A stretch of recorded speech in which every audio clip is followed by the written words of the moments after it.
大家好，歡迎大家參加萬有護理公司的職前培訓。紐約州衛生部門規定，在職護理員每年需要完成12小時的培訓。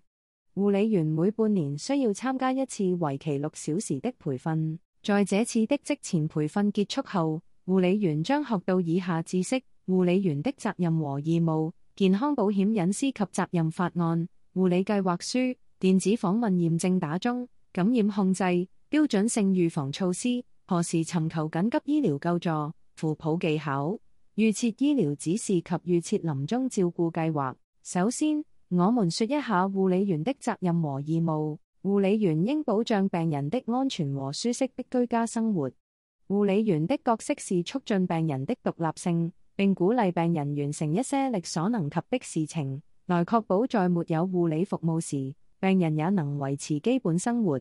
護理員的作用不是為了替代家庭成員，而是為了去幫助和鞏固家庭。護理員到病人家裡上班的時候，一定要帶我們護理公司的工作證，以便查驗。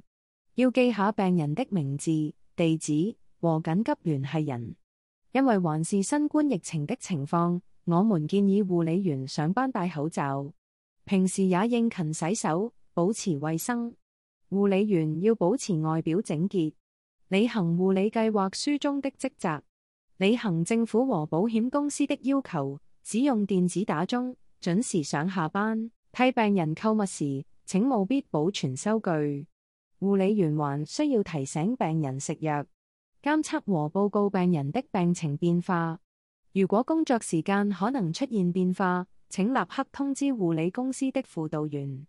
謹記我們護理公司電話號碼。有些事情是護理員一定不能做的，就算病人要求。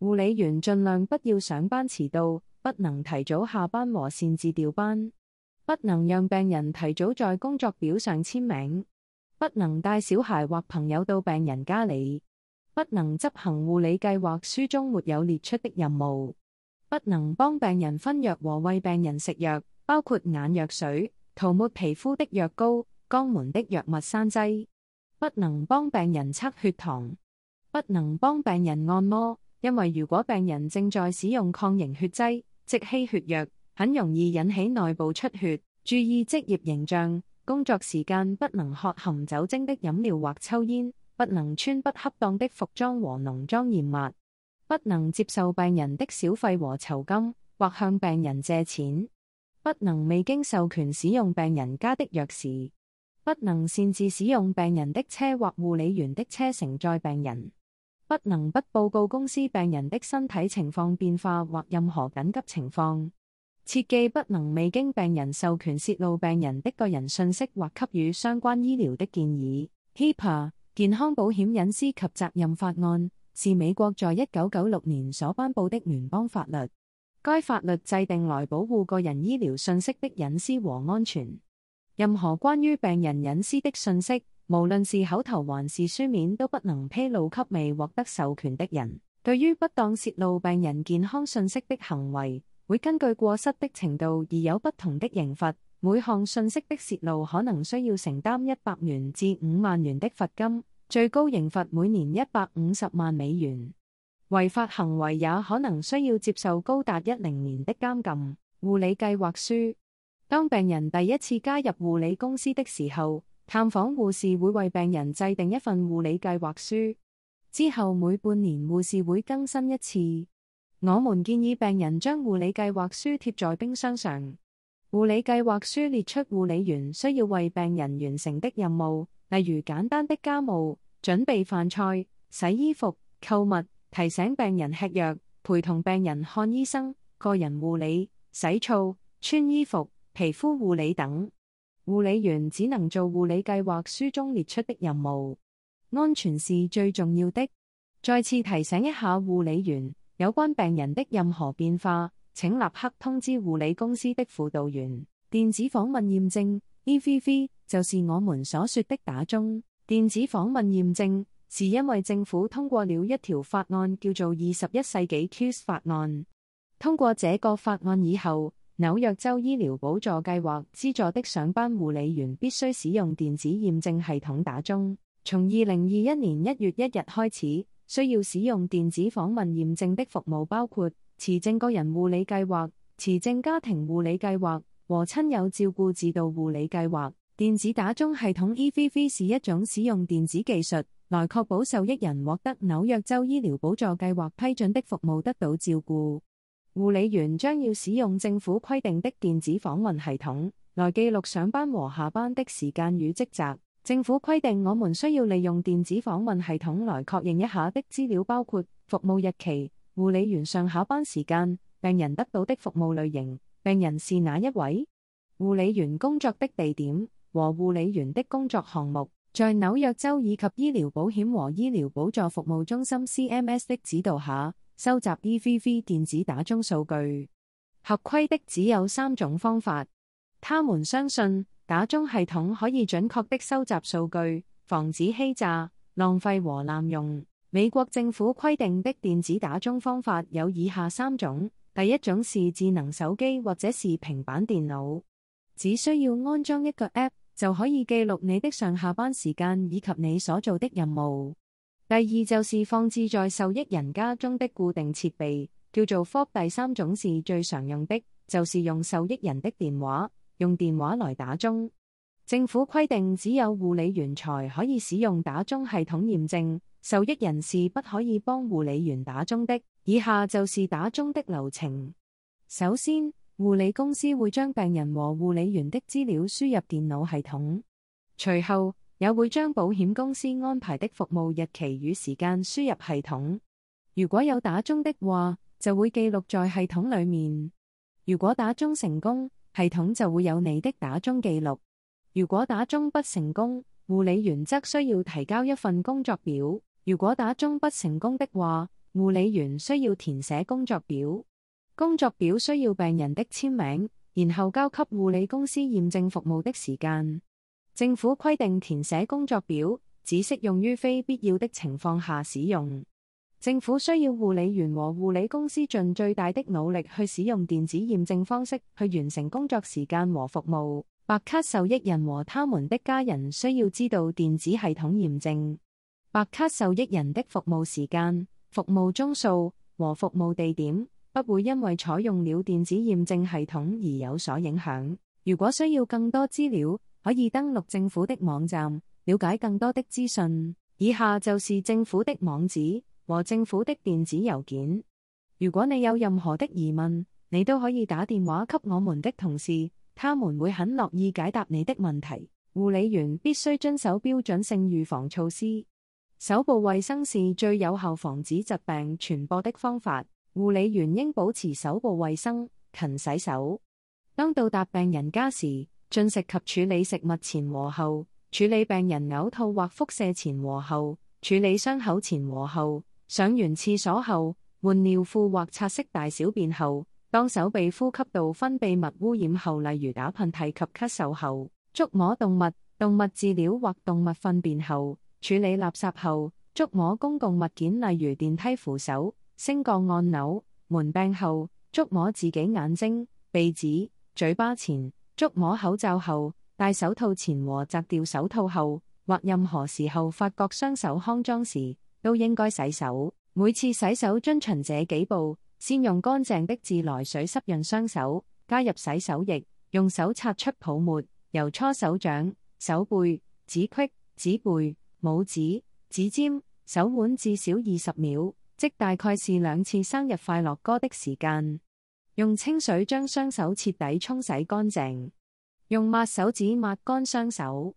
雙手洗乾淨後，不要再直接觸摸水龍頭，先用抹手紙包裹水龍頭，再把水龍頭關上。如果沒有洗手液和水，可以使用含至少60%酒精的免洗手酒精類消毒液，將消毒液塗抹在手掌上，雙手互相揉搓至少20秒，直到雙手乾透。手套應什麼時候使用呢？手套保護病人和護理員，減少可能受到的感染。每當接觸到病人的血液、糞便或體液如唾液、沾液、嘔吐物和尿液時，應戴上手套。手套如何正確脫下？用右手抓住左手手套上方不可接觸皮膚，然後用力將手從內層翻出脫下的左手手套揉成一團放在右手掌心，接着再將左手的食指、中指、無名指插入右手手套中，手指向身體外側用力，從內側翻出，最後將翻出的右手手套包裹着掌心的手套。記住，切勿用相同手套照顧不同病人，一旦手套弄髒或破掉時即應丟棄。切勿清洗手套來重複使用。摘掉手套後徹底清洗及擦乾雙手。何時應尋求緊急醫療求助？跌倒。根據美國疾病控制中心，跌倒是導致長者住院治療或死亡的主要原因。每年，成千上萬的美國耆老在家中摔倒。如果在護理上班期間，你照顧的病人因跌倒失去意識、出血持續不止、劇烈疼痛、有明顯的骨折、頭部或脊椎受傷，請立刻打911，尋求緊急醫療救助。過敏性休克反應是一種嚴重的全身性過敏反應，發病極快且具有致命性。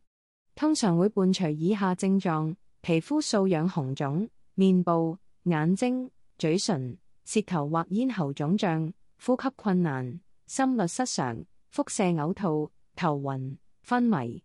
如果你照顧的病人出現過敏性休克反應症狀，請撥打911尋求醫療幫助。低血糖症較常見的症狀：頭暈、冒汗、手震、飢餓、心跳加速、虛弱及無法集中。較少見但後果嚴重的症狀：混亂、神志不清、行為與情緒突然改變。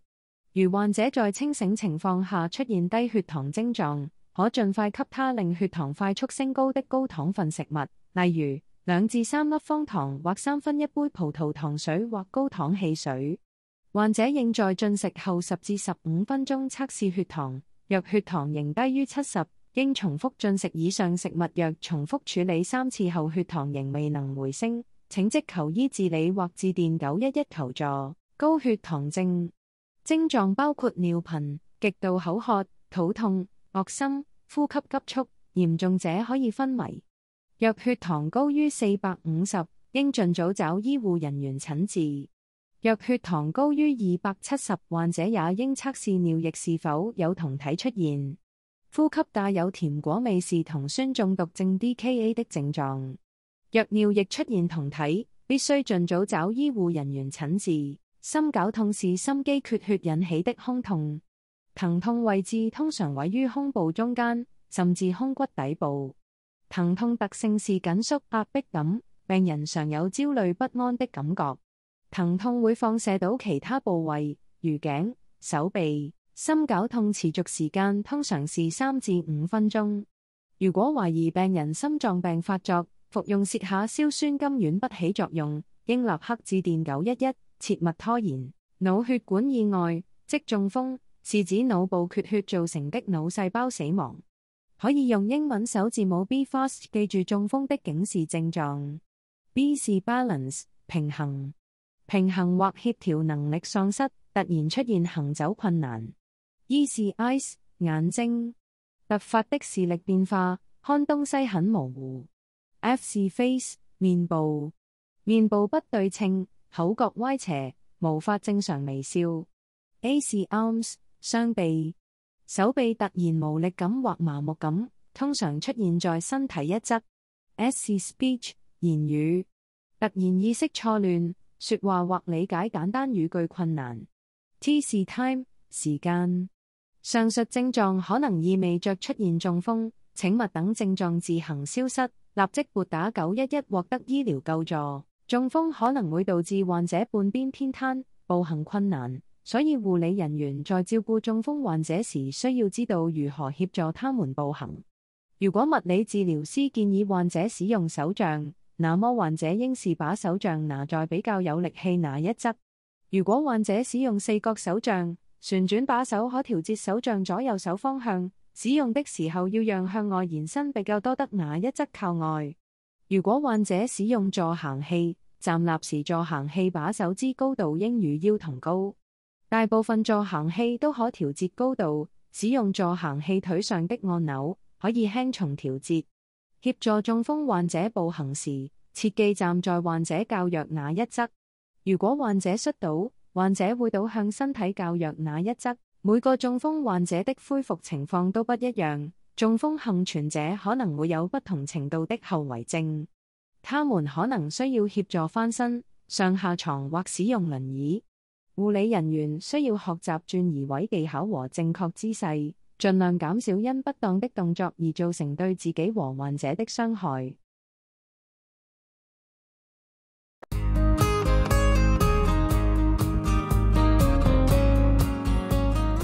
坐低、企起身、上床、落床，呢啲都係我哋每一日會進行嘅基本動作。以下嘅片段呢，就可以等我哋睇下喺呢啲日常生活嘅環節入邊，點樣為有活動困難嘅長者提供協助嘅初步概念。喺開始示範之前，等我哋先認識扶抱8大原則啊！呢8大原則除咗能夠應用於協助長者身體位置轉移，亦都可以運用喺使用輔助器具嘅情況，亦都可以應用喺日常生活嘅搬抬或者提舉工作當中，以減低受傷嘅機會。大家可以因應個別嘅情況靈活運用。扶抱嘅8大原則，第一項，事前準備。喺扶抱長者之前，我哋應先分析長者嘅狀況、自己嘅能力、環境嘅需求，而去判斷使用乜嘢嘅扶抱方法，同埋使用乜嘢嘅輔助器具。另外，護老者適宜穿着一啲合適嘅衣服鞋襪，仲要除咗身上高有機會阻礙扶抱嘅物件，例如手錶或者飾物。喺預備轉移之前，要留意長者嘅狀況。如果長者有未愈合嘅骨折、脫臼或者痛症，就要小心，唔好令患處受力啦。如果有喉管嘅，要注意唔好拉扯。如果有尿袋，就要留意尿袋嘅位置，應該放於低於膀胱嘅水平，以免尿液倒流嘅。同時要幫助長者坐穩，亦要為長者整理衣服、鞋襪同姿勢，使到轉移嘅過程更加容易。大家有冇留意到，當長者坐喺度嘅時候，雙腳如果放得太前，或者身體後傾，都會增加企起身嘅困難呢？相反，當長者坐喺度嘅時候，實踐喺腳尖嘅正上方，要企起身嘅時候，身體傾前，亦即係膝關節有啲微曲，身體重心略為向前，咁就大大唔同噶啦，佢就會更加容易企起嚟啦。環境方面，要清除途中嘅障礙物，地面要乾爽，同埋要有充足嘅光線。要預備所需用嘅器具，例如將輪椅擺放喺合適嘅角度、位置同地方。謹記事前嘅準備唔可以缺少噶，仲要鎖好車禍。佢會令整個嘅轉移同埋扶抱過程更安全、更有效率同埋更暢順。第二項原則係向長者解釋、指導同埋取得佢嘅合作。溝通方面，應先向長者解釋、指導，令到長者明白之後，等佢可以合作嘅。有冇試過長者過床嘅時候會伸手拉住自己張床或者張凳啊？出現呢個情況係因為大家都未有共識，咁樣會增加喺轉移上嘅困難。另外，要鼓勵長者主動參與轉移嘅過程，因為長者嘅參與唔單止可以減輕護老者嘅負荷，最重要嘅係可以令到長者有運用現有機能嘅機會，從而保持活動能力，減慢衰退。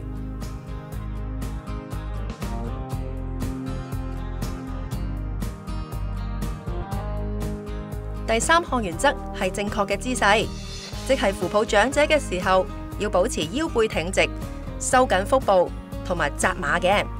因為當腰背挺直嘅時候，腰背所受嘅壓力會較少，而收腹有助腰腹嘅肌肉收緊，而加強腰背嘅保護。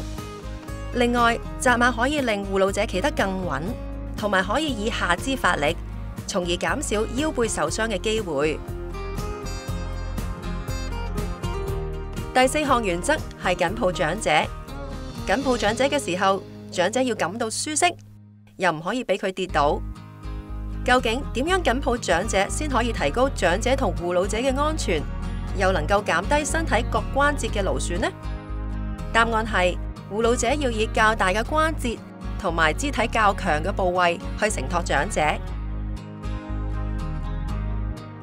以護老者嘅上肢為例，前臂較手腕強，所以可以考慮用前臂嚟承托長者。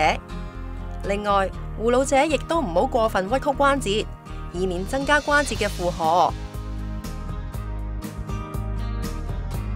第5項原則係盡量靠近長者。有冇試過喺搬抬物件嘅時候，因為槓桿原理，雙手同物件嘅距離越遠，物件就好似變得越重呢？同樣道理，扶抱長者嘅時候，護老者應該盡量靠近長者，因為扶抱嘅距離越遠，護老者唔單止感到更加吃力，仲會增加咗身體，尤其是腰背嘅負荷。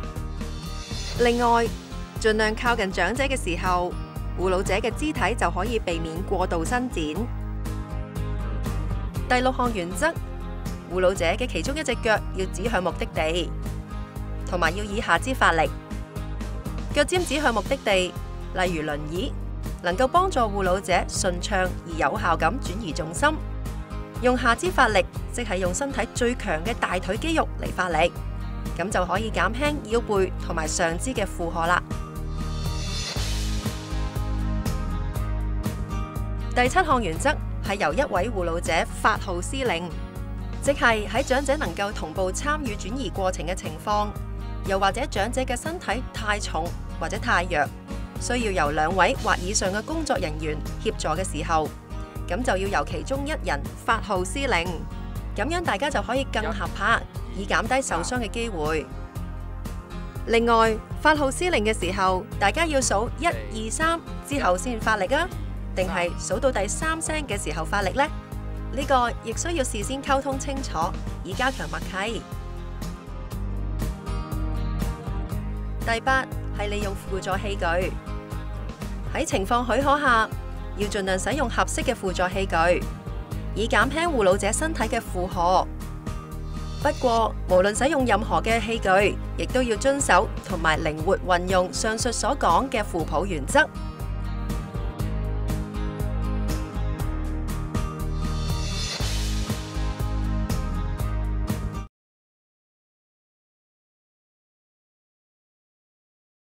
其他情況，如果病人呼吸困難、窒息、持續發燒，服用退燒藥依然無效果，突然出現劇烈疼痛、黑便或血便，初發嚴重血尿、癲癇發作，請致電911。